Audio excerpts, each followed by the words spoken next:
Eu tenho uma palavra para compartilhar com a igreja. Glória a Deus.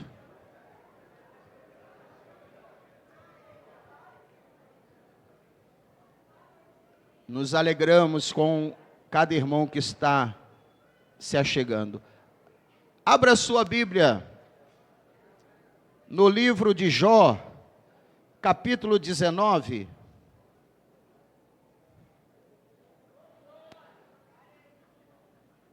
O livro escrito por Jó, capítulo 19, versículo 25, apenas o versículo 25, uma breve meditação, e em seguida nós vamos realizar os batismos. 19, 25 de Jó, diz assim, quem já encontrou aí, diga amém. Então quem está usando Bíblia digital é mais fácil, quem está usando, obrigado, Bonão.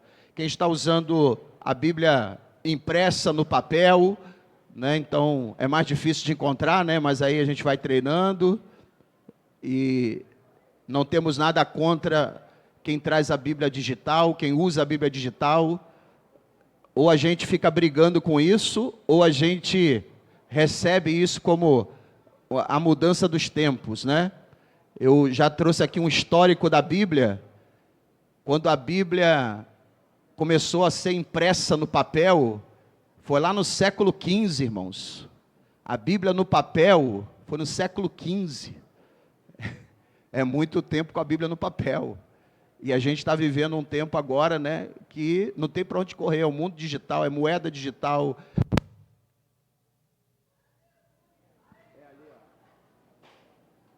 É aquele problema da tomada aí ou não? Eu esbarraram. Vê aí se é a tomada aí que está dando esse negócio aí. Glória a Deus, vê aí. Irmãos, então nós estamos mesmo vivendo uma grande revolução, já falei, nós estamos vivendo uma revolução, não tem para onde correr não, irmãos. Ou a gente fica brigando com a tecnologia, ou a gente aceita que a gente está vivendo um outro tempo. Eu já ouvi algumas pessoas falando, né, que estão deixando de carregar a Bíblia, os crentes estão deixando de carregar a Bíblia e tal, aí alguns falaram assim, Jesus.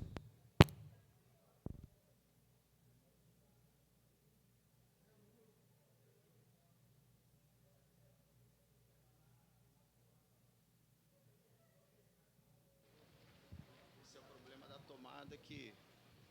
Obrigado, valeu. Segura aí, obrigado. Resolve lá para mim.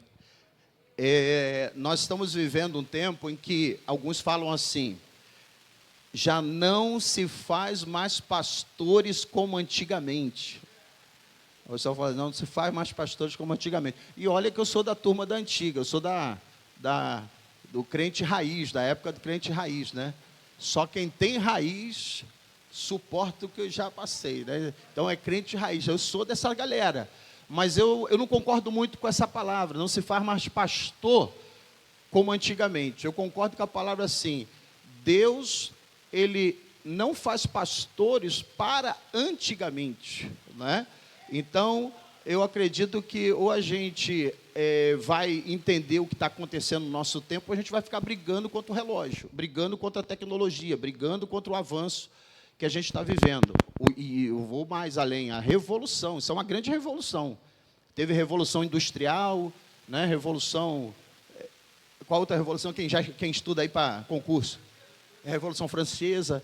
E não tem para onde correr, a revolução vai acontecendo e as coisas vão mudando no mundo. A gente está vivendo uma grande revolução, que é chamada de revolução tecnológica. A gente não tem que lutar ou fingir que isso não é verdade, é uma verdade. Agora, isso não pode roubar a nossa fé. Eu acredito que, ou usando a Bíblia impressa, ou usando a Bíblia no celular, eu posso ser um crente relapso, eu posso ser um crente negligente, eu posso ser um crente sem compromisso, eu posso ser um crente que não vive a vida do Evangelho, mesmo usando a Bíblia. Conheço muita gente que com a Bíblia na mão vacila pra caramba, mesmo usando a Bíblia. Então, isso não é um argumento muito forte identificar um crente bom, um crente valoroso, porque ele anda com a Bíblia debaixo do braço. Tem gente que anda com a Bíblia, mas o testemunho é péssimo. Então, eu não consigo identificar dessa maneira. Mas quem tem, e o mais importante, né, que eu quero fechar essa palavra aqui, o mais importante é, independente da Bíblia estar impressa ou Bíblia digital, a Bíblia tem que estar no nosso coração. Fechou, né? Porque ou você tem a Bíblia no coração, ou não adianta ter no papel, digital, Bíblia aberta dentro de casa. Tem gente que tem Bíblia aberta dentro de casa, mas a página fica lá amarelada porque não lê. Fica lá amarelada naquele texto, porque fica ali aberto para sempre. Não se abre a Bíblia, não esfolha a Bíblia para ler. Então a Bíblia tem que estar no coração. A Bíblia tem que estar aqui, ó, no coração. E do coração ninguém arranca. Oh, glória a Deus. Então, vamos ler esse versículo para você guardar nessa noite. Capítulo 19, versículo 25 diz assim: porque eu sei que o meu Redentor vive, e que por fim se levantará sobre a terra. Oh, aleluia! Eu sei que o meu Redentor vive, e que por fim se levantará sobre a terra. E eu acredito que você saiba até em que circunstâncias Jó escreve essa palavra. Ele estava na maior crise da sua vida. Até mesmo tem passado um seriado, né, da vida de Jó, está passando na televisão. Quem tem a oportunidade de assistir está vendo de uma forma muito clara os sofrimentos que Jó passou. E é no meio desse furacão, é no meio desse turbilhão de problemas que Jó faz essa declaração. Então, eu tenho que observar com mais cuidado quando alguém faz essa declaração, mas faz essa declaração em meio a tantos problemas. Então eu destaco nessa noite para que você entenda que ele declara isso, em primeiro lugar, porque ele quer pregar para ele mesmo. Você sabia que quando nós estamos passando por crises, e às vezes você pensa que não, mas pregadores passam por crise, pastores passam por crise. A impressão que as pessoas têm é que seja um pastor, seja um pregador, seja um líder de célula, sei lá, líder na igreja, líder de ministério, a impressão que se tem é que aquela pessoa não tem problemas, porque nós estamos sempre falando de alguém que vai resolver os problemas, que vai ajudar no meio da crise, e alguém olha para aquele que está pregando e fala assim: esse aí não tem problema, esse aí não tem dificuldade. A impressão que passa é essa. Mas você sabia que na maioria dos casos aí de pregadores que estão pregando e anunciando a palavra, e líderes também, você sabia que eles estão pregando para as pessoas, mas primeiro eles estão pregando para si mesmos. Tem palavra que a gente prega, não é isso? Não é verdade isso? Tem palavra que a gente prega e ela está servindo mais para nós do que para vocês. Porque aquela palavra, ela tem alguns efeitos. Eu queria destacar pelo menos 2 efeitos. O primeiro efeito que a palavra tem quando você fala, quando você prega. Primeiro, você assume um compromisso com aquela palavra. Quando eu falo aqui assim, ó, irmão, você tem que confiar em Deus. Aí eu estou falando para você? Não, eu estou falando para você, mas estou falando para mim. Isso me dá responsabilidade de confiar em Deus. Quando eu falo para você assim, olha, no meio da crise, confia no Senhor que Ele agirá. Sabe o que eu estou falando? Não é só para você não. Eu estou pregando para mim mesmo, para eu assumir a responsabilidade de confiar em Deus, muito mais do que eu estava confiando alguns minutos atrás. Depois que eu libero a palavra, primeiro efeito que essa palavra faz, traz mais responsabilidade para mim. Isso é bom, isso coloca um nível um pouco maior para eu me comprometer em confiar mais em Deus. Então, quando eu prego para você, confia no Senhor, que Ele agirá, então eu estou dizendo para mim mesmo, confia, Marcelo. Como você está falando com as pessoas para confiarem, confia que esse problema que você está passando, eu vou te dar vitória também. Oh, glória! Então a pregação, muitas das vezes, ela é mencionada, falada, né? Ela é pregada em meio à crise. Então eu olho para Jó, quando ele fala, eu sei que o meu Redentor vive, passando a maior crise da vida dele. Perdeu filhos, perdeu bens, perdeu até a saúde. E o cara fala assim, eu sei que o meu Redentor vive. Ele não está só pregando para mim e para você, ele está pregando para si mesmo. Ele está dizendo assim, eu não vou desfalecer, não adianta. Quase que ele chega ao entendimento de que aquilo que ele está passando não vinha de Deus. Então, se não vem de Deus, vem do inimigo.